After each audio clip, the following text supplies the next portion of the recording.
Hello family, thank you for tuning for Swahili Nation YouTube channel. My name is Paul Justin. Today we are going to do a video reaction of President Yoweri Museveni. As we are going to watch this video, don't forget to subscribe our YouTube channel, turn all the notifications, share this video with your friends, and don't forget to drop your comment. Thank you and stay there.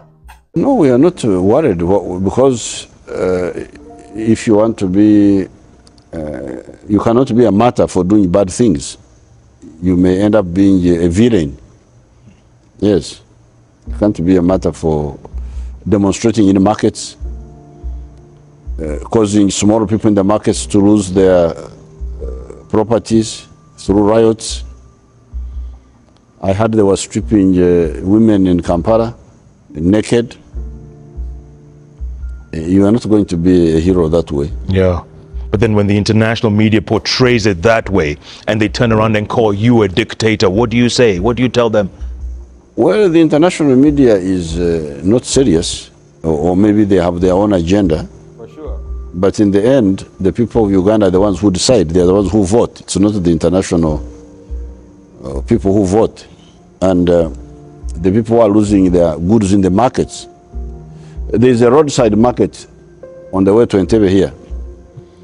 That day of Thursday after the swearing in, when I was driving this way, I found they had covered their fruits because they know that when the message starts these walks of his or this blockage which he created on the road, that is the beginning of looting their small provisions. So they had covered, during the day, they had covered their fruits. When he takes over the airways, when he's making all these headlines, does that take away from your focus, the vision that you want for this country? Is that taking away? No, it can't. It can't, but we must deal with him also. And we deal with him according to the law. Because for us, we just follow the law. Even if we know he's in the wrong, but we don't have enough evidence, then we hold on. But evidence will pile up, and the law will catch up with him. Yeah. Mm. But at the same time, there's some bookmakers who are saying what's happening in North Africa, in Libya in particular. Uganda could be next. If they don't like the leader, if they're not happy with the leadership, you never know what they can do. The European countries? Yes. I think they will push their luck too far. If they think that they can come and attack the people of Uganda, I think that they will be pushing their luck a bit too far. Look what they're doing in Libya, Mr. President. Well, they may do it there, but if they come to attack us, Man is so serious. They will know that This is our grandpa. Uganda can be defended by its people. So you're not worried about what the outside world thinks? Oh, well, of course I would like the outside world to understand us. But it is their duty to understand us also, as much as it is ours to understand them. If they allow themselves to be utilized by crooks, or if they want to utilize crooked groups here in Africa, then they would be the ones to blame. Yeah. Mm. Okay, so there are those who say because you've discovered oil, you have plenty of oil in Lake Albert, plenty, which you'll be refining here, I understand, right? You'll be refining locally. There are those in the West who say now this man is becoming arrogant. Oh, but the oil is our oil. It is not anybody's oil, so arrogant about what? They say now he doesn't need our help. Like before, you know, African leaders, you go with a begging bowl, you say, give us help. Now you don't need the help. Well, Uganda was going to be self-sufficient even without oil. We're already funding 70% of our budget.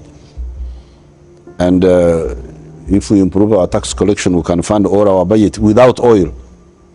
It is a question of just managing the economy correctly. Now with oil, of course, we shall have more money. So why should this harm anybody who is looking for his own legitimate interests? They should be happy, because if Uganda has got more money, then maybe we shall buy more Japanese cars, we shall buy more machines from Europe. Why should they be unhappy? Yeah.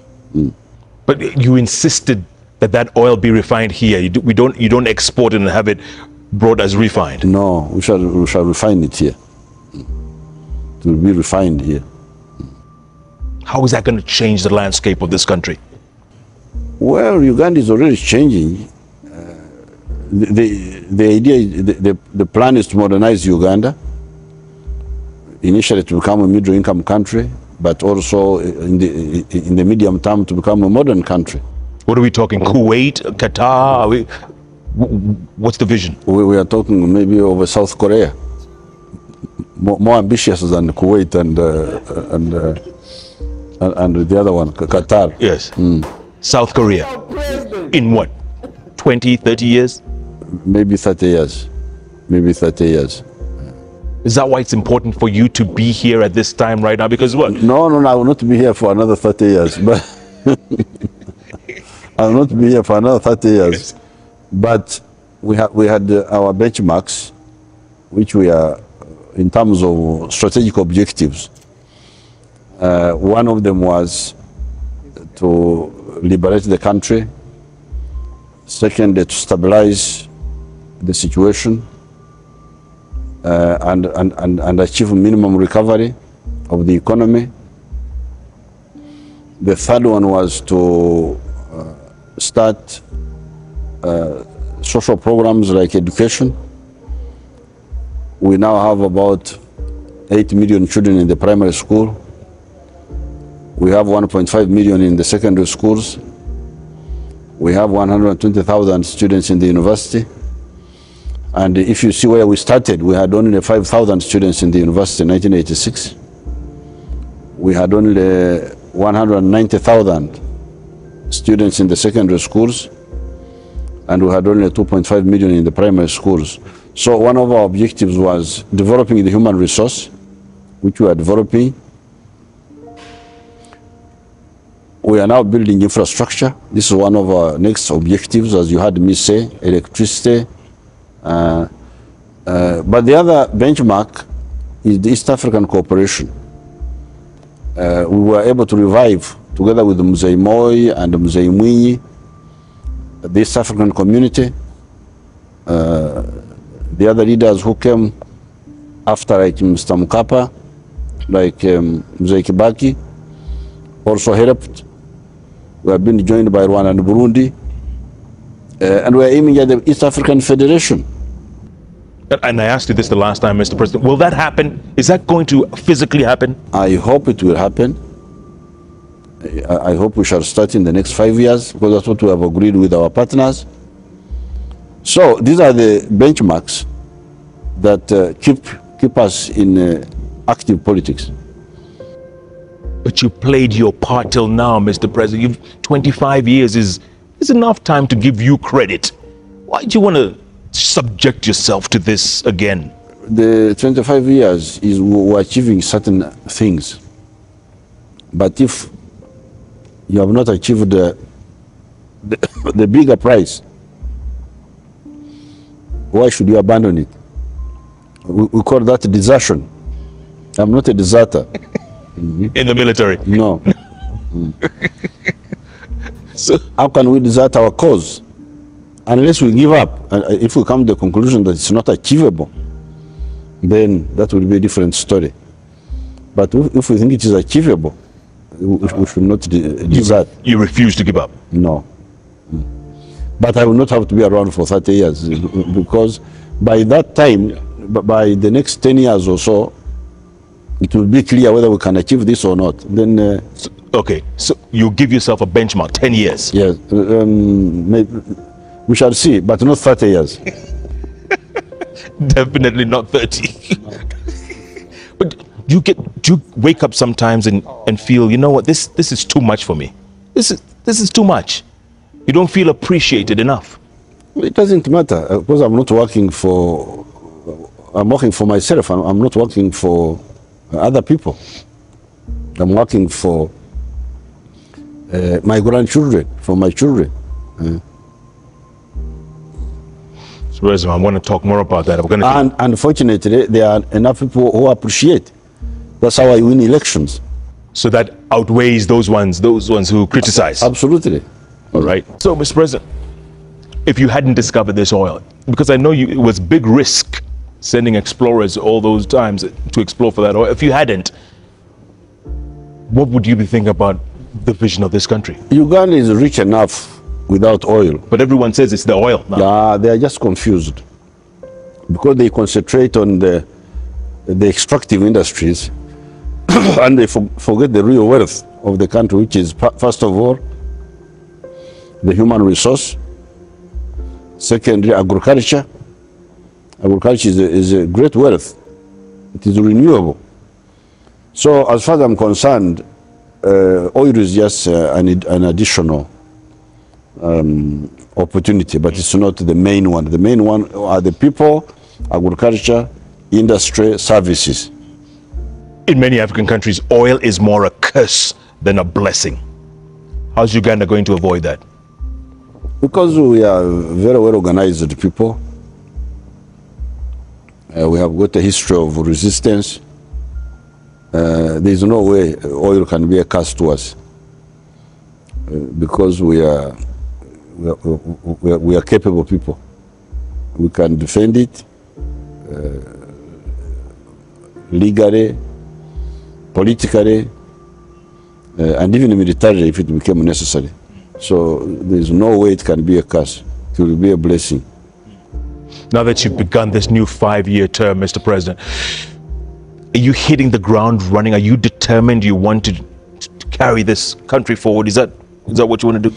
Yes, yes. And our programs now are mainly electricity, the roads, the railway, the education, health, scientific research. You keep talking about electricity a lot because, let's face it, without electricity you cannot develop. No, you cannot. And this is part of the problem in Africa. People have been neglecting this. Not only here in Uganda, but even in other countries. And how much do you want to build that capacity? Oh, but there are international standards which you can, there is what we call kilowatt hour per capita. You find here in Africa it's very low. Some of the countries it is as low as 8 or 12% or 10%. But in the United States it is 12,000. So we should look at those comparable figures. Maybe a kilowatt hour of 5,000 at least. That will be decent. Congo is a country that could have produced all that with their river. But because there's so many conflicts in one country, they cannot share that potential. The problem has not been only conflict. Even countries which have never had conflict, they have not developed electricity. So I think it is more orientation, awareness of the importance of electricity. Leadership. Is that another thing that is lacking on this continent? Is that what's pulled us back? Well, there are good leaders, but I think the problem has also been the problem of the technocrats. The technocrats in Africa, they seem not to be well informed, and probably they don't advise their political leaders, because some of the political leaders may not know how much electricity is needed. But these technocrats should know, and they should inform these leaders, but they don't. Here I had to discover this problem myself. Is Yoweri Kaguta Museveni a good leader? You said some leaders are good. Well, that is for others to judge, not for me. But how do you see yourself? But some people judge it. Some people say no.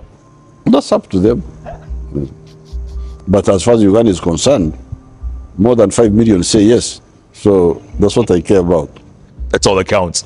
So will you eventually talk to this opposition man? Because in the end, it has to be settled as gentlemen, or are you sworn enemies? But what are we settling? There's nothing to settle now.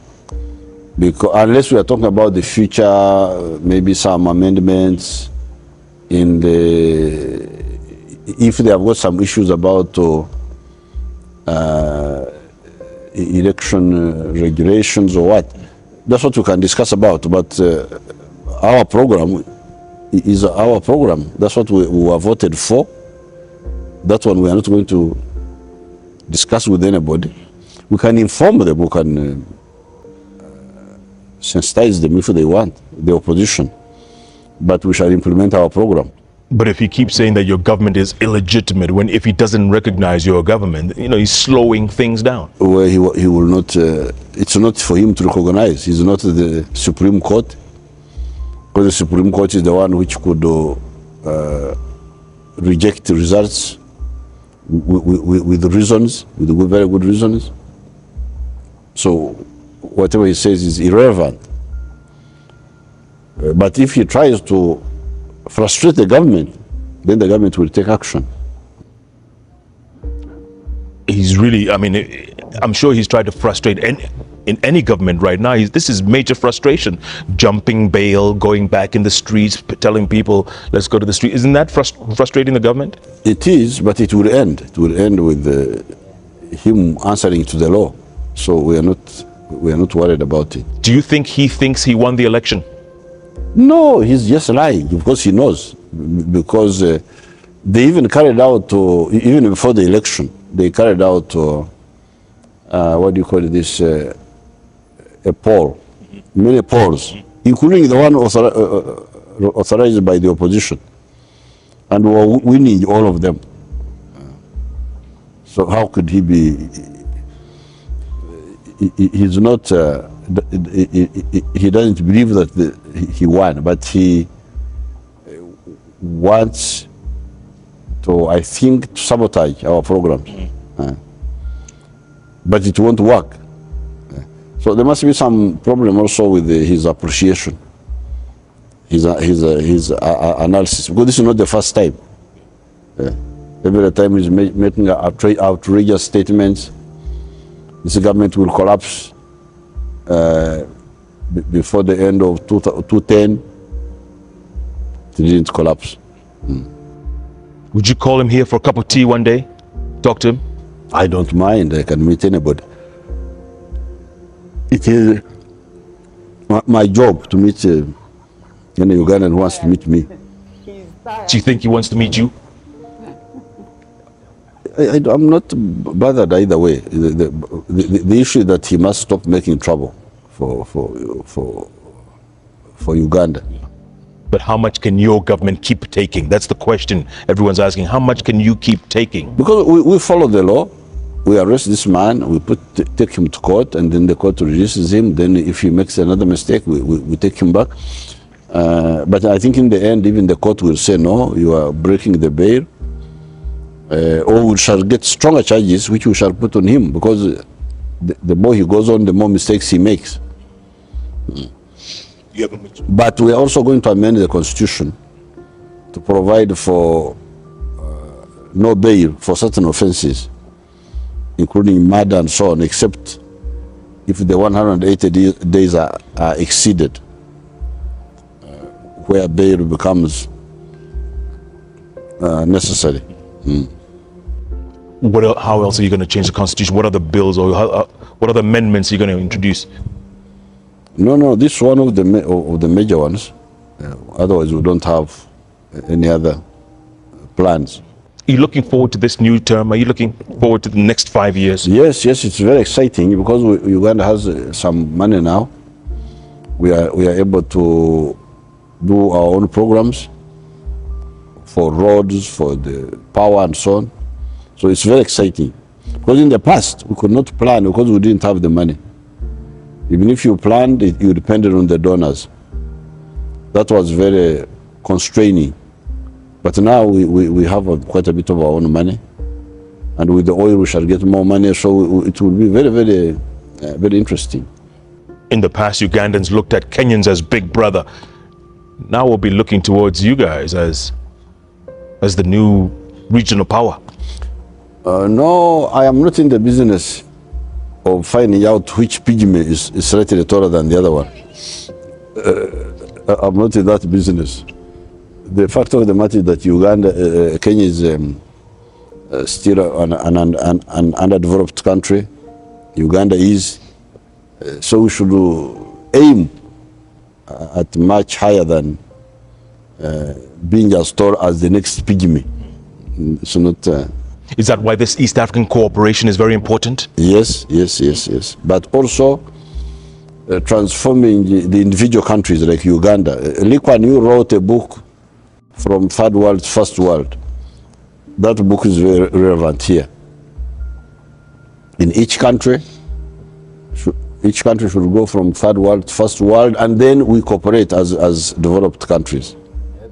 And Lee Kuan Yew was a benevolent dictator, remember that? Yes, I hear. So maybe that's the kind of person it takes to drive from third world to first. Well, I may not have to be a dictator, but I am firm in what I believe in. And that's what you need at the end of the day, firmness. Absolutely. Without fear or favor. Absolutely. What was the best part about the other day, the swearing in? What was the best part? Because some of the presidents kept you waiting. Let's admit, they kept you waiting. I have no problem. A host normally waits for his guests. I have no problem at all. You always have an answer for everything. What's the most challenging part of this new term? Other than Bessie? No, Bessie is not a challenge. You will be sorted out. There is nothing much that we can. Now that we have got our own little money, real things will move. I don't have any problem, any major problem that we cannot solve. So next 10 years, you'll be around, but not 30? I've not even talked about the 10 years. Certainly for the next 5 years, I will be around. Then we shall see what happens next. Okay. We'll keep coming to visit you. Thank you. As long as you want us here. You are most welcome. From Rwachitura to Entebbe, we're still all Kenyan. All the time. Thank you. Very good. Thank you so much for watching this video. Don't forget to subscribe to our YouTube channel, like this video, share this video with your friend, and don't forget to drop your comment. My name is Paul Justin. Bye bye.